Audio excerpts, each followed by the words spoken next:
Where's Karina? Karina, the producer of the movie, of Bolsonaro, that had an NGO in her name that got the contract with the city hall there in São Paulo from the Bolsonaro supporter Ricardo. Nunes, who, through this NGO, received money from budget earmarks from several federal lawmakers, and I'm talking about millions and millions of reais. The producer of the movie Go Up, who also needed to come forward and say, look, the movie received this much from Vorcaro, this much from this businessman, this much from the city hall, this much from... No one shows up. Where's Global to investigate this? Where's CNN to investigate this? Isn't anyone looking into this? Now, when it comes to Lulinha, everyone is going after him and saying, look, suspicious, look, possibly, look, this and that. Do you want to know what's going to happen with Lulinha's debut? Nothing, Andrea. Nothing's going to happen. They're going to make all this fuss they're making before the elections to target Lula. Because this issue with Lulinha isn't new. Back then, it was already being investigated during the election, when Lula was running, and now it's coming up again. Then, after the election is over, everything disappears again. Why? Because there's no evidence. About the situation, what do they have? Speculation. So that's what the situation with Lula's son seems like to me. It's being used to attack Lula politically. It's not about seeking justice. After all, if the interest was to seek justice, they would be after Mário Frias. Where is Mário Frias, federal deputy, executive producer of the movie, who transferred budget amendment funds to Karina's NGO? Where is Karina? No one is going after her. No one is asking Flávio. Flávio, where did the money go again? You said you were going to account for it. It's been almost 95 days, and you still haven't accounted for the movie funds? You said that more than 60 million from Daniel Boccaro went to the movie. Where are the movie's financial records? No, we want this. Nobody's saying that. In other words, the market and the corporate elite have already chosen their candidate, and it's not Lula. And they are working to elect Flávio Bolsonaro. And to use this whole situation with part of the federal police still from Bolsonaro's time and with Bolsonaro's minister to damage Lula. After the election is over, they'll tuck their tail between their legs and nothing will come of it. That's what I'm noticing. What's a shame? The situation. Look here, where is it? Have you ever stopped to think that up until now, no senator or congressman has been caught with audio demanding money from Daniel Vorcaro, except for Flávio?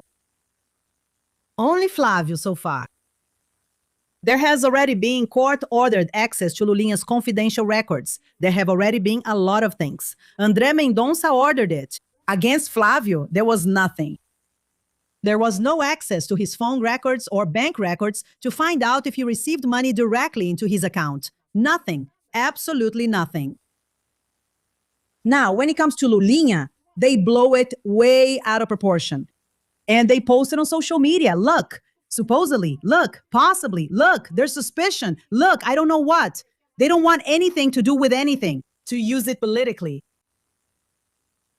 Where did the 61 million reais that the Bolsonaro family received go? Oh, Andrea, put it up in the background. Flávio Albergati. Where are the statements for this fund? It's an account. It's an account. Where are the statements proving this situation? What gave Flávio the power to demand millions of reais from Daniel Vorcaro? What was the content of the calls? 5 calls, at least 5. 5 are already confirmed that Flávio Bolsonaro spoke with Daniel Alvorcaro in September of last year. What is Flávio's connection to having issued invoices? No, in the amount of 1.5 million for companies in the Daniel Bortcari group, Alvorcaro, his law firm. And then, where is Mário Frias, who disappeared? Where is Karina? Put it there, my dear, because I want to know. Globo won't go after it. CNN won't go after it. Nobody goes after anything. The presidential candidate is not Fábio Lulinha, not Lula's son, no. It's Flávio Bolsonaro. It wasn't Lulinha who sent the audio and called Daniel Volcaro demanding millions of reais. No, it was Flávio Bolsonaro. So to me, it's clear there's interference in the electoral process. Covertly. To try to wear down Lula and to see if Flávio can at least make it to the second round. So that there is at least a second round. Because I'm not going to lie to you either. No. This corporate media, this complicit crowd, they don't want Flávio either. They don't, André. They really don't. Flávio is as irresponsible as his father. It's more of the same and very little. It's neither the father nor the son. Bolsonaro never again. They don't want them. In the end, they don't want Flávio. But they want to take the election to a second round. In every possible way. To see what happens. Because Flávio, if he goes to the second round, will inevitably have to make alliances with Ronaldo Caiado, with Romeu Zema, with all those people. And those people will be part of Flávio's government, with ministries, with secretariats, and so on. And that's how they hope that those people will control Flávio. But Flávio is just like his father. He's uncontrollable, especially when it comes to schemes. And if those people don't want Lula, then I do want Lula. I already want Lula. I already wanted him before. Imagine now, if CNN, all these people are doing all this to bring down Lula, along with part of the federal police, Bolsonaro's people, and Bolsonaro's ministers, which we know have a known address and tax ID numbers, whose number we even know, right? It's absurd, guys. That's why I ask you, put it there. Where is Mário Frias? Where is Karina Gama? Where is the money? Did the money go to Bolsonaro's Pangare movie? Where is the financial report? Where are the bank statements? Where is the accounting for the movie? Because there has to be one. Every movie has accounting records. There isn't any. Where is Karina Gama? She disappeared. Then it gets difficult. Where is Ricardo Nunes, who signed a contract with the NGO, with Karina Gama's company, for more than 150 million reais? So nobody explains anything, and the corporate media is silent. And what about Lulinha?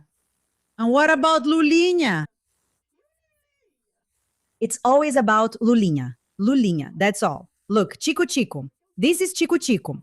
The amounts that the producer of Bolsonaro's movie received. 108 million from the São Paulo City Hall. 2 million from Mário Frias in legislative earmarks. 1 million from Carla Zambelli while she was a congresswoman. 1 million from Marcos Paulo, a federal deputy and Bolsonaro supporter.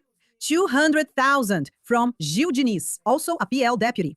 150,000 from Bia Kicis, a PL deputy. 134 million from Daniel Volcaro, which was supposed to be the total for the movie. Just that would already be more than 245 million reais. And they said it themselves.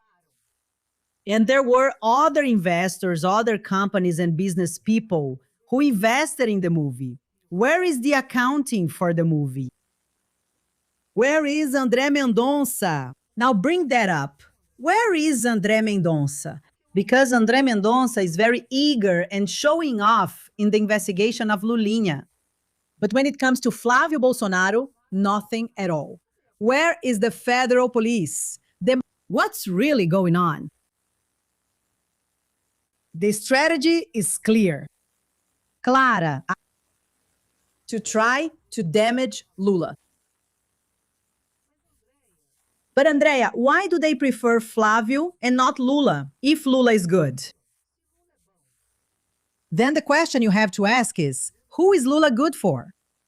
And who is Flávio good for? Lula is good for the most vulnerable, for the poorest, for retirees, for pensioners, for workers. That's who Lula is good for. Flávio is good for the elite, for the market, for the super rich. Exactly. That's why there's this war. And this war will go on until the end. Where there will be situations where we'll say, guys, what kind of craziness is this? Then you remember to do the research. Look it up on Google. Everyone is talking about Lulinha. Then you put Daniel, Volcaro, and Flávio, who have to explain. Almost no one talks about it, except for the websites and the progressive camp. And the entire corporate media is just bashing based on assumptions. And leaks. So there's also this situation, right? Leaks. From whom, André? André Mendonça? I don't know. Federal police? I don't know. Why doesn't anything leak from the investigation that's looking into Flávio Bolsonaro in connection with the Daniel Volcário mafia? Have you ever stopped to think that nothing leaks? No. But it will leak. It's what I call a level playing field. If it can leak from one side, let's leak from the other. It will leak. And just wait. Another situation we have to ask about. Why does no one talk about the issue of Flávio's running mate, Congressman Alfredo Gaspar, who is under investigation for the disappearance of 6.2 million reais from congressional earmark funds. He sent the earmark allocation to the municipality if he actually sent it. And simply as thank you, the money disappeared. And here's a detail. The vice mayor of this municipality from Alagoas. She became an advisor to Congressman Alfredo Gaspar, Flávio's running mate, who sent the amendment money to the city. No, but it's not over yet. No. Hey. Don't be nervous. Don't get nervous. The husband, the spouse of the deputy mayor, who was hired by the congressman, is also an advisor to the congressman, who sent 6.2 million in earmark funds to the municipality, and the amendment, the money, disappeared. Did you see this somewhere? Yes. Nobody talks about it. And the guy is Flávio Bolsonaro's vice presidential running mate. What agony. Look here. Alfredo Gaspar, Bolsonaro's vice, is involved in a scandal involving the PIX earmark. 6.2 million. And it's right here. Look. Ravena Valença, former employee of the congressman. Current deputy mayor of São José do Laje, where the money disappeared from. And her husband, Paulo Henrique, is an employee and advisor to Congressman Alfredo Gaspar. Do you need anything else? What do you need? The CPF? Do I need the proof? Oh my God, and nobody shows it.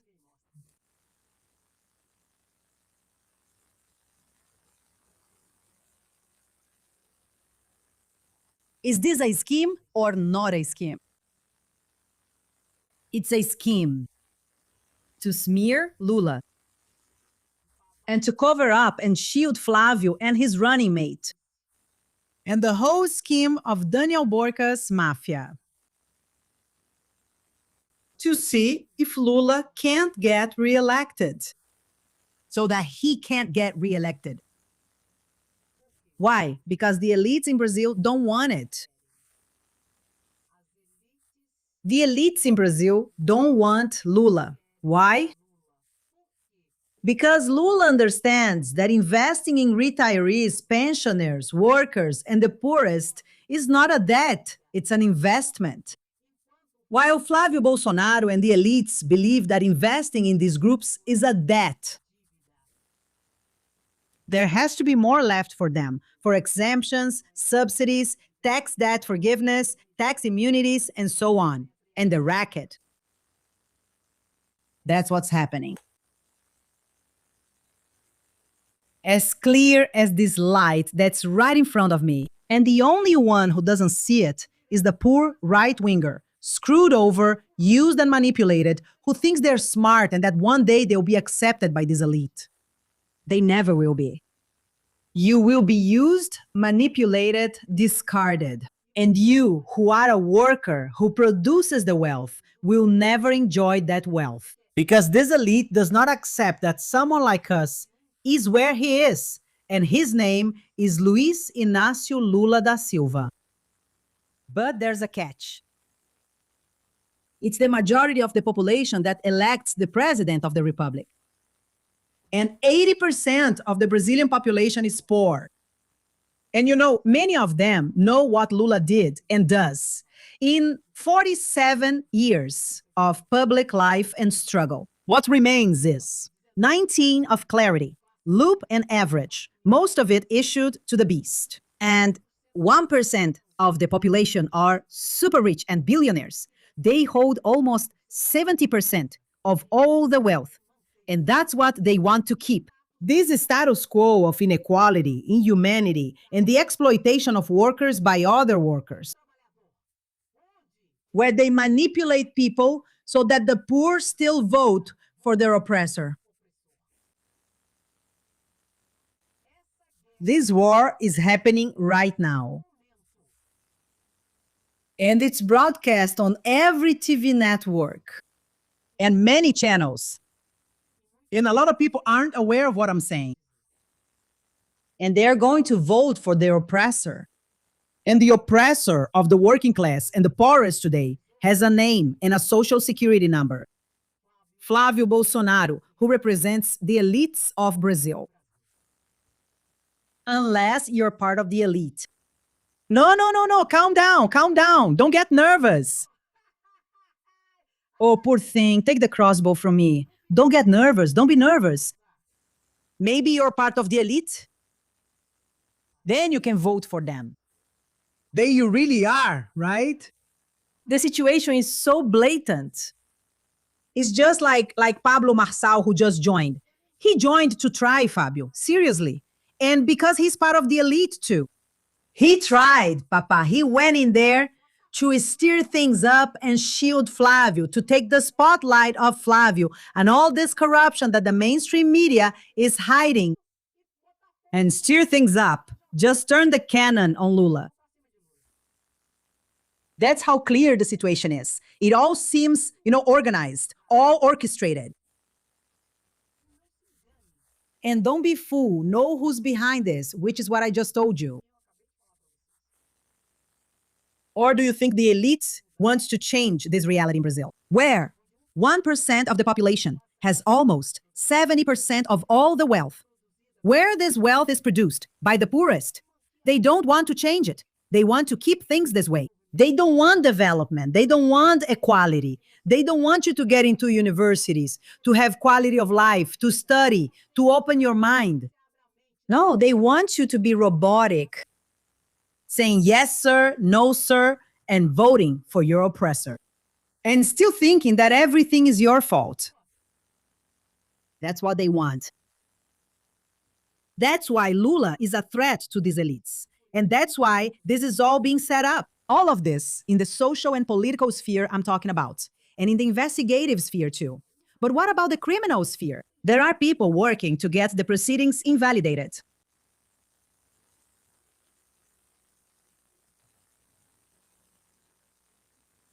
Daniel Alvorcaro has already tried and has already submitted 2 plea bargain proposals.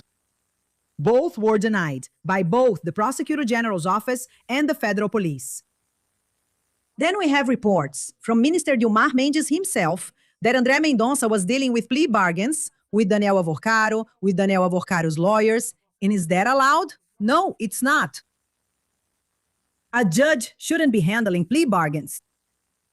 Who takes part in the plea bargain, the police or the public prosecutor's office? Or the public prosecutor's office and the police? The judge does not take part. The judge will only take part at the end of the process when he decides whether to reduce the sentence or not, whether to grant judicial pardon or not, as a result of a plea bargain. He does not take part now. And there's a judge here who seems to be getting involved in matters that are the responsibility of the police and not theirs, and matters that are the responsibility of the public prosecutor's office, which are not theirs, as if he were creating grounds for nullification.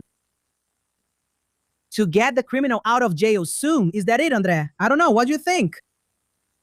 I have my doubts.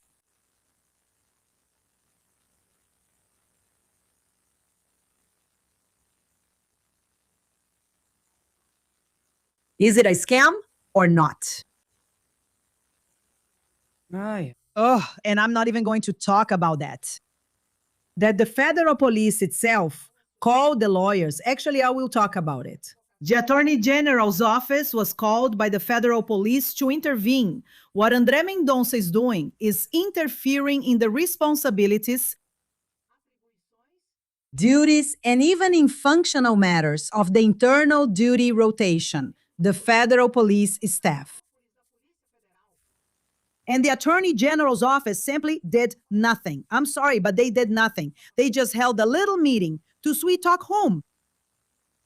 And now the president of the Federal Supreme Court, Edson Fachin, met with André Rodrigues, the general director of the Federal Police, to talk about all this mess. So, are they going to cover up for André Mendonça, or are they going to solve the problem? They're going to let procedural defects pile up, so that soon no one will go to jail, including Flávio Bolsonaro. By the way, could it be that everything is being done exactly to shield him?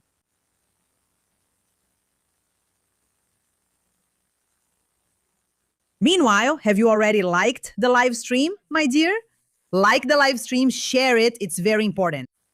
This live stream here might be one of the most important ones. There needs to be clarification about these situations. Thank you. But it's up to you as well. Maybe you won't like it. You're just one of the sheep, right? Maybe you're just a sheep. And what about Lulinha? Go take a hike and go cry somewhere else, because Lula is going to win for the 4th time. No one is going to win through legal maneuvering. No. And the truth will prevail. That's right. And Lula will win for the 4th time. And maybe even in the first round, you sheep. You can cry. Kisses. See you on the next live stream. Take care. Bye-bye.